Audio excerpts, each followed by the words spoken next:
Back with Jerry Carroll, it was the Casper meet this past week, and now we're already at state with Green River. Let's first run through what went on at the Casper meet. What were you at the Muni the first day, the second day? How'd that all break down? Yeah, we started off at the Casper Country Club, which our kids haven't really seen. I've been there a couple times, but I didn't even have a course map for it, so there was a little bit of uncertainty as our kids going in. Ended up having a bad weather day with rain, got called off, windy, and our kids honestly just did not play well on this golf course. I think it had more to do with the speed of the green and just not being ready for that hard and that fast of a green. We did have one kid who just went out and shot really well, and that was Hunter Robbins. He shot a 72 on that first day and led the field. And the field was 13 4A schools plus Scotts Bluff, which is even larger. So for him to do that, he had a really fine day. Other than that, our boys team struggled on day one for a 349. And then the other side of it, our girls, kind of the same thing. Taryn went out and shot a 90. You think, well, that's not a very good score, but there were only 3 girls that shot in the 80s on this particular day. She shot a 90, but Lexi was high, especially after her 77. She had a real letdown getting up in there. And so, again, I thought our girls did not play well. We say a good girls team's 300. We shot 305, but we thought we were going to be in the 280s, 270s on that day. I think the Casper Country Club with the greens was just a little tough for us, and under the conditions, really tough for us.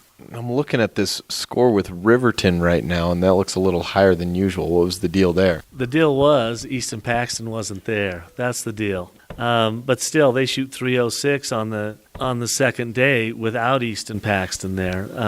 And again, that's what happens to them. They're only 4 deep, and when that fourth guy blows up, then they're in trouble. And with Easton Paxton there, they were only 3 deep, and so they had real trouble with the 344 on that first day. But they're still the team to beat coming in. Obviously, they're not as deep as they've been in the past, so there's a chance we can get hold. I don't know if we can, but somebody maybe could. I know this year has been, for the boys' side, it's been trying to get at that 320 level. You've made it there sometimes, other times not so much, and then it's been difference between day one and day two. This was a little different because it was 2 different courses. But as we go into the state meet for both the boys and the girls, what are you looking for team scores? You know what? We're still going to say we want to shoot that 320. We want to be considered a good golf team. I think at Green River we'll do it. We just have to do it on both days, and those kids have to know that they have to compete on every shot that they shoot. I think they got bad weather on the first day, and a couple of our younger kids kind of thought, oh, this is too hard, and they quit competing. And so I was disappointed in that. We're going to get that point across to them. Every shot matters. Every stroke matters. If you remember last year, us winning both conference championships, we won by 1 stroke on both those. So every stroke matters. They got to play that way, and they got to compete better. I'm looking at 320 for our boys. If we could be right there or under that for 2 days, I'd say that was a great success for us. I think we need to be at the 280 range on both days. I think we have to be about 20 strokes under that 300 mark, and we want to finish in the top 3 in the state. We want to be one of the top 3 teams in the state. That's what we have to do. Right now, we're looking like we're the 4th best team, and I want to move up. As Coach Jerry Carroll, you'll be there Friday and Saturday at Green River. What are the times for those, 11 and 9? No, we'll start both days at 9 and 9. We'll get going. It's going to be tee times off both sides. It should be exciting.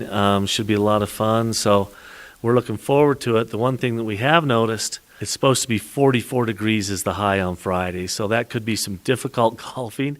So we're just going to have to talk about being Red Devil tough is what we're going to talk about on those days.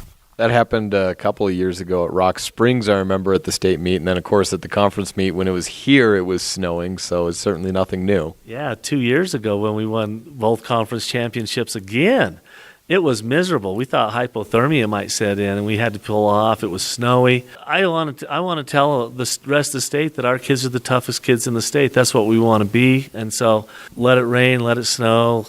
Let's just be tough. Well, in a year where you're trying to get that consistency, maybe all we need is a little bit of snow to get the Red Devils ready to go. Good luck at state. Hey, thank you. I'm going to shout out to my granddaughters because they heard me on the radio. And I said, I'm going to say hi to you next time. So hi, granddaughters, and go Red Devils.